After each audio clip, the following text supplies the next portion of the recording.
a person's family, it will often shape the way you see that particular person. Now, Matthew begins his account of the life of Jesus by telling us about the family into which Jesus was born.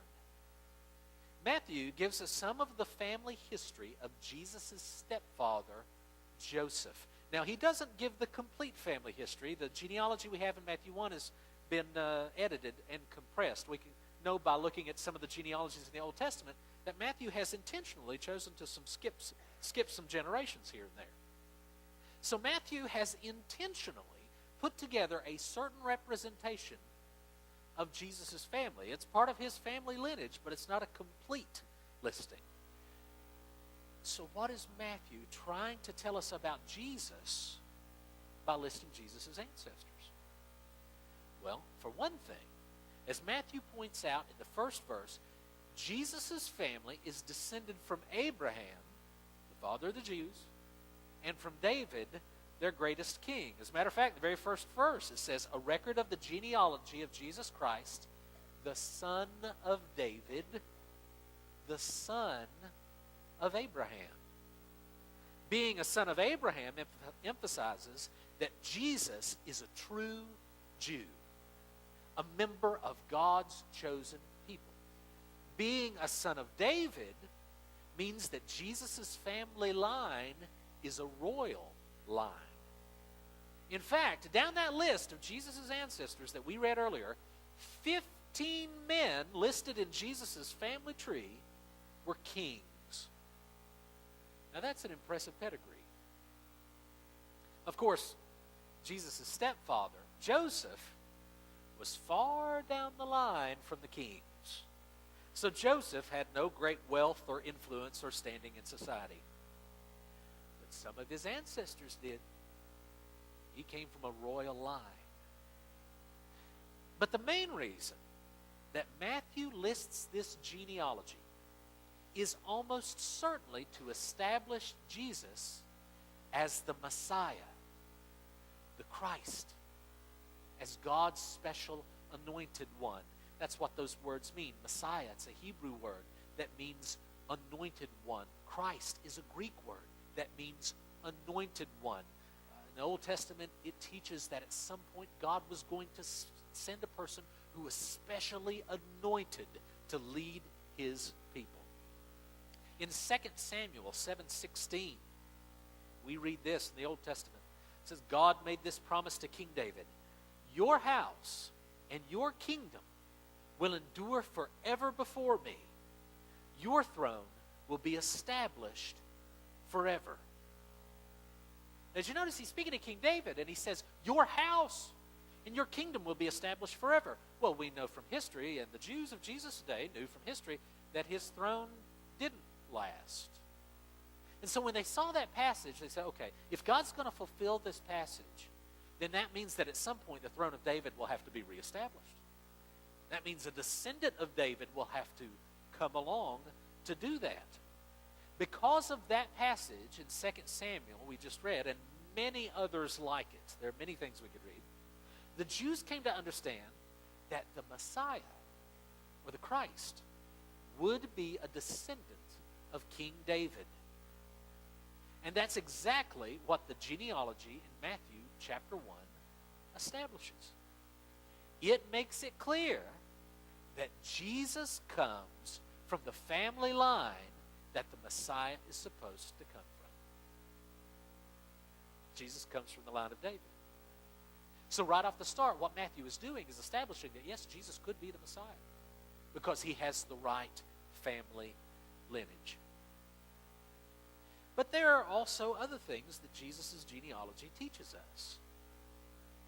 For example, Matthew doesn't just list the names of Jesus' male ancestors. Did you notice that? But he also refers to 5 women. Tamar, Rahab, Ruth, Uriah's wife. How many of you remember what her name was? Bathsheba, yeah. Bathsheba, Uriah's wife. And then finally, Mary, Jesus' mother. Now, interestingly, at least 3, if not 4, we're not really sure about Bathsheba, at least 3 of these women weren't even Jewish. They were Gentiles. So here you have a situation that is highly unusual in Jewish genealogies. It's highly unusual to include the names of women. And it's highly unusual to include the names of non-Jews in Jewish genealogies. So Matthew's doing something odd, and when Jews would have heard this, or when they had read this, it would have made their ears perk up. They would have noticed something. He's trying to tell us something in doing this. Perhaps by including their names, Matthew is implying right from the beginning of this gospel that Jesus' mission and ministry wasn't going to only be to Jewish men. It wasn't only going to have significance for Jewish men, but it would include women and non-Jews, the rest of the world as well. Right from the genealogy, Matthew is making that implication. So, when you take all the things that we've noticed so far about this genealogy in Matthew 1, we can see that Matthew's original audience, which would have been almost entirely made up of Jews, would have noticed different important points being made through this list of Jesus' ancestors. As a matter of fact, this genealogy would not have been dull and boring to them. It would have been interesting. It would have even been important to them as they heard this. But what about us?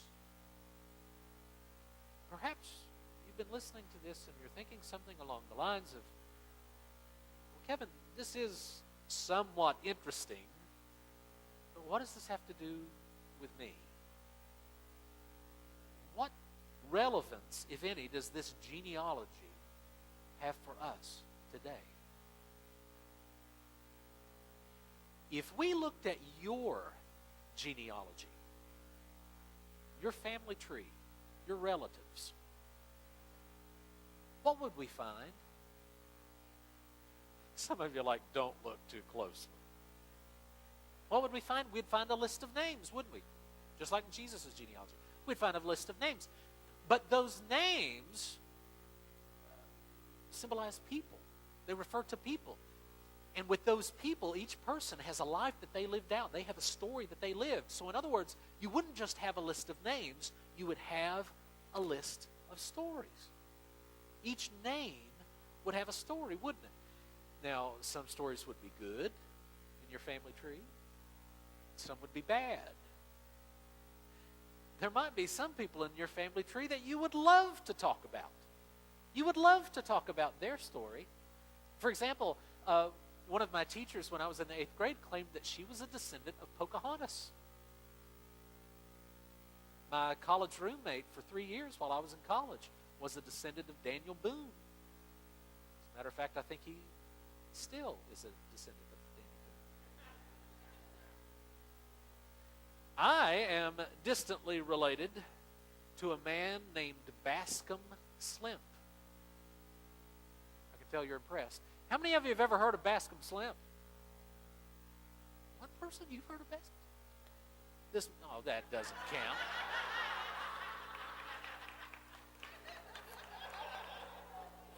He said this morning service, I heard. Wise guy, eh? You came back for more, didn't you, Dewey? Bascom Slemp. You may or may not be interested to know that in the early 1900s, Bascom Slemp served 6 terms as a United States congressman. He was a representative from the state of Virginia, and he served for a time as the presidential secretary to President Calvin Coolidge.